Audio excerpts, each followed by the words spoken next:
Hey folks, it's about 4 o'clock now on Saturday, and we're just getting into the weather now. It's been about an hour or so that we started getting something.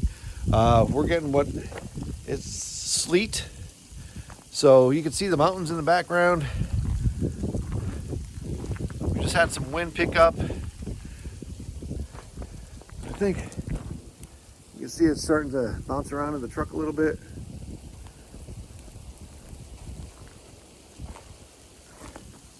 Starting to stick.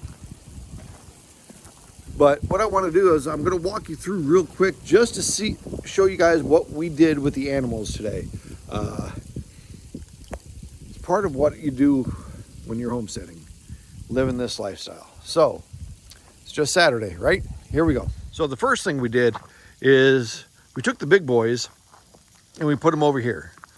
So they'll have a little bit of shelter there that they could go in if they want, but you know, they've got some windbreak and all that good stuff. So that's where the big boys are. They're out of the trees. Don't have to worry about anything like that happening. Then, don't mind the mess of the homestead. Then over here on the other side, we put Phil along with Ivy, Edith, and Jill. We took their waters and we filled them up pretty much almost all the way. Have a little bit of room so we could add some hot water in the morning. But you know, for the most part, all we have to do is break ice in the morning and we're good to go. So they also have a little bit in there where they could get out of the weather. That is the milking area, so they have some space there. Now, Amy did move some vehicles up here on top of the knoll, and she's going to be coming out to take care of the chickens really soon and feed the dogs. But so we got that all cleared up. Now where the babies were is way back there. So we got them out of the woods. You know, the woods are good for the animals because it gives them a break, but we didn't want them in that in case it gets windy and the ice gets to be too much. So this is where the boys were. Got a nice layer of hay there on the ground now. I'll have to pick up their bowls, but the two Tasty crew is over here by the house, and here they are. So you got Tasty, you got Margot, Nellie, there's sweeties, and Pepper, and we got their water right there off the rain catchment, but we could also dump it off the porch to add some hot water to it. And then if you're wondering about the ladies are still down there.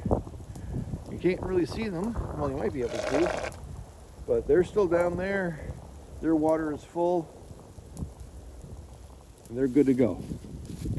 But everybody's got shelter. Everybody's got full water. These guys even have some nice green grass to eat. But so that's where we're at. And this is the the Saturday Fern update.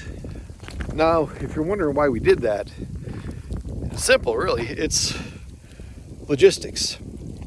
So if we have a problem with power or frozen ground and having to get around to places, you know, we don't want to have to travel all the way back there to get to the babies.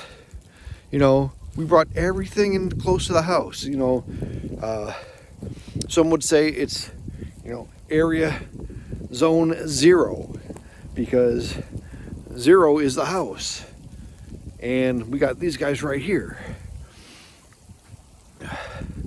right outside, right off the kitchen porch. So that's like so easy to access. Now, before we can raise the littles as a breeder flock, that's where the boys would go. The big girls would be down by the pole barn. The big boys would be right there, 2 spots. But now with the littles, you have to kind of adjust a little bit. you know, and the big boys being right here, well, they're right out our door. So if I have to take a bucket of water, I go from that door to there. Everybody's feed is right in here. I've got hay up here for everybody.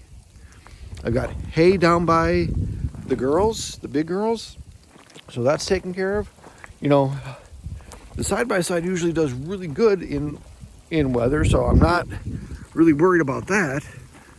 So I might throw a tarp over that and take care of that, and then a couple more feet and I'm back to fill.